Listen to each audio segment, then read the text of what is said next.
Prepare to unleash your creativity. Today, we step into the visual realm, mastering the Amazon Bedrock Image Playground to generate and manipulate stunning digital assets. Welcome to the most visually spectacular aspect of Amazon Bedrock.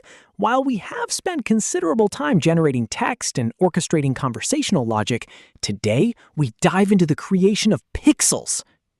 The Bedrock Image Playground is a dedicated workspace within the AWS console, specifically engineered for visual generative AI. What powers this playground?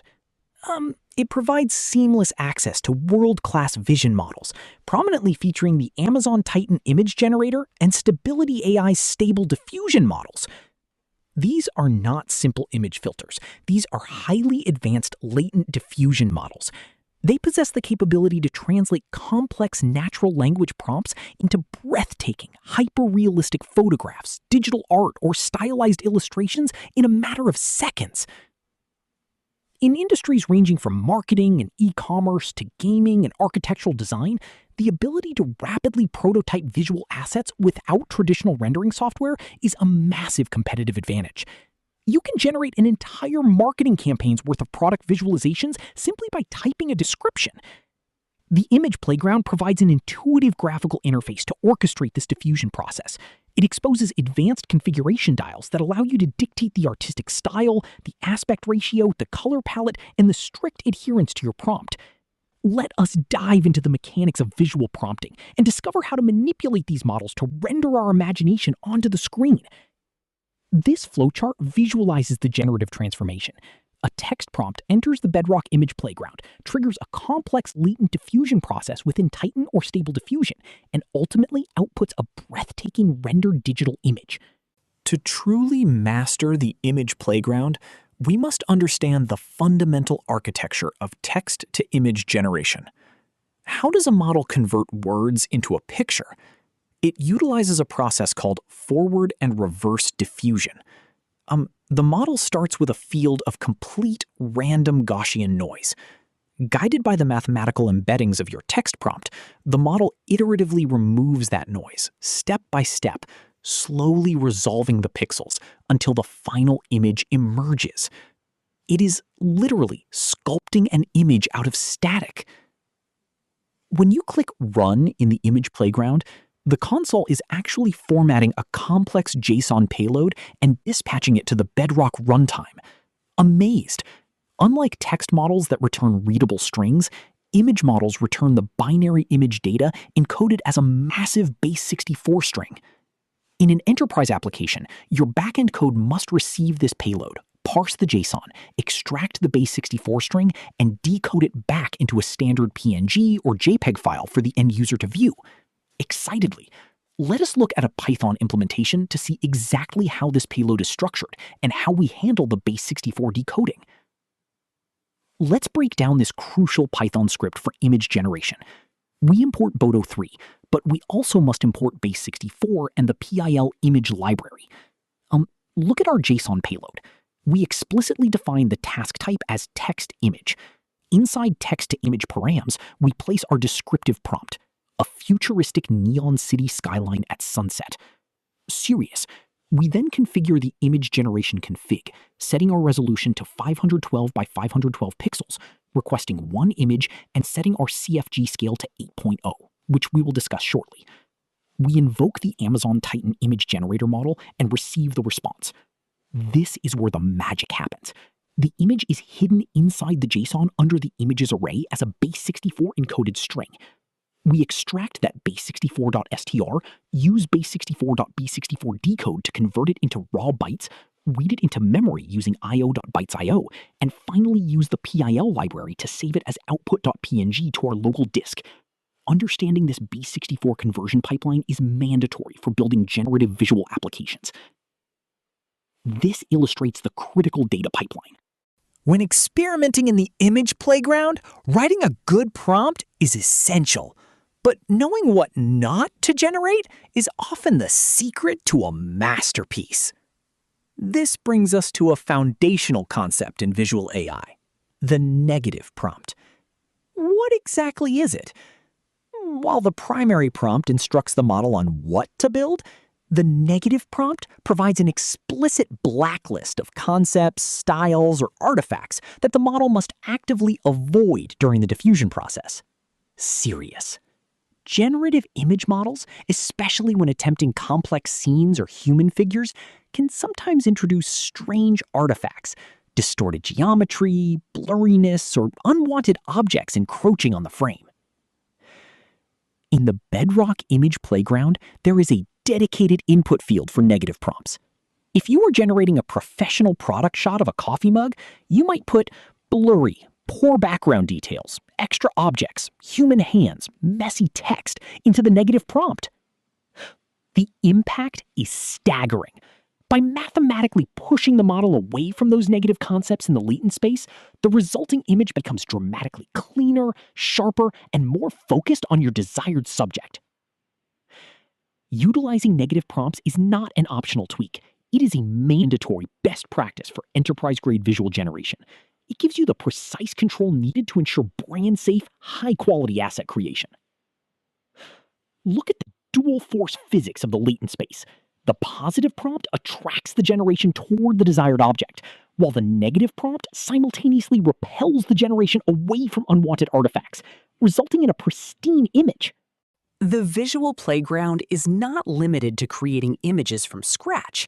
It is also an extraordinarily powerful image editing suite. One of the most critical advanced patterns is image-to-image transformation, specifically a technique known as in-painting. What is in-painting?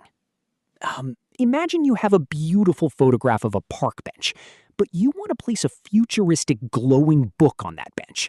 You do not want to regenerate the entire park, you just want to alter a specific region. In-painting allows you to provide an original image alongside a binary mask image. The mask acts as a digital stencil, telling the foundation model exactly which pixels it is allowed to modify and which pixels it must strictly preserve. You provide a text prompt describing the new object, and the model seamlessly renders that object into the mask area, perfectly matching the lighting, shadows, and perspective of the original photograph. In the Bedrock console, you can visually paint this mask. Programmatically, you pass both the original image and the mask image as base 64 strings in the JSON payload, along with your text prompt. Let us look at the JSON schema required to execute an in-painting task via the Bedrock API. Let's analyze the JSON payload structure for an advanced in-painting request. We must explicitly change the task type to in-painting. This alters the entire execution pathway within the Amazon Titan model. Inside the in-painting params object, we supply three critical pieces of data. First, the text prompt, a glowing futuristic book. This tells the model what to render. Second, the image field must contain the massive base 64 string of our original source photograph. Third, and most importantly, we provide the mask image field. This is another base 64 string representing a black and white mask image where the white pixels define the exact boundaries on the park bench where the new book is allowed to be drawn. The image generation config defines standard parameters like quality and CFG scale. By supplying the source, the mask, and the prompt, Bedrock performs a surgical, seamless edit, dropping your new object perfectly into the existing scene. This flowchart illustrates surgical image editing. When you are orchestrating image generation, you need a steering wheel to control how strictly the model follows your instructions. In the Bedrock image playground, this critical dial is called prompt strength, technically known as the classifier-free guidance scale, or CFG scale. Why does this matter? Generative image models constantly battle between two forces: adhering strictly to your text prompt and maintaining artistic harmony and realism. The CFG scale allows you to dictate which force wins. If you set the CFG scale to a very low number, like 2 or 3, you are giving the model massive artistic freedom. It will loosely interpret your prompt, focusing heavily on creating an aesthetically pleasing image, even if it ignores some of your specific instructions. However, if you crank the CFG scale up to a high number, like 15 or 20, you are forcing the model into strict compliance. it will obsessively try to include every single word in your prompt. But be warned, forcing the model too strictly often breaks the diffusion math, resulting in highly distorted, oversaturated, and unnatural images. Finding the optimal balance is an art. For most enterprise use cases, a CFG scale between 7 and 10 is the sweet spot, ensuring the model faithfully respects your prompt while retaining enough freedom to render a beautiful, photorealistic image. Observe the physics of the CFG scale dial.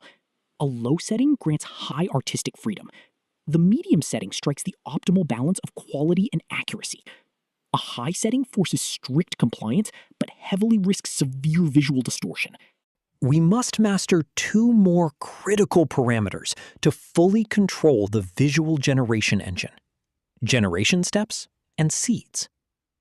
Remember that the image model creates art by slowly removing static noise. The generation steps parameter dictates exactly how many iterations or cycles the algorithm goes through to accomplish this. Does more steps equal a better image? Up to a point, yes. The process starts with random noise, and with each step, more detail is revealed. If you only give it 10 steps, the resulting image will likely look muddy and unfinished. If you increase it to 50 steps, the image will be incredibly sharp and detailed. However, there are diminishing returns. Pushing it to 100 steps will not significantly improve the quality over 50, but it will absolutely double your compute time and latency. Now, let us discuss the most magical parameter: the seed. Because the diffusion process starts with random noise, generating an image with the same prompt twice will yield two completely different pictures. But if you want to reproduce an exact image or tweak a prompt slightly while keeping the same composition, you must lock the seed. The seed is a specific integer that initializes the random number generator. By passing the identical seed, steps, and CFG scale into the API, the model will generate the exact same visual masterpiece every single time. This flowchart demonstrates reproducibility. Supplying a fixed seed integer guarantees identical initial noise. Processing that through 50 generation steps yields a mathematically consistent, reproducible image, unlike the chaotic variations of a random seed. As we wield this immense visual power, we must address the paramount concern of the generative AI era: ethics and authenticity. The ability to generate hyper-realistic images from text prompts carries a massive risk for the creation of deepfakes, misinformation, and intellectual property violations.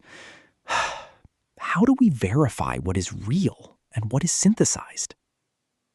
Amazon Bedrock tackles this challenge head-on with a crucial safeguard: invisible watermarking.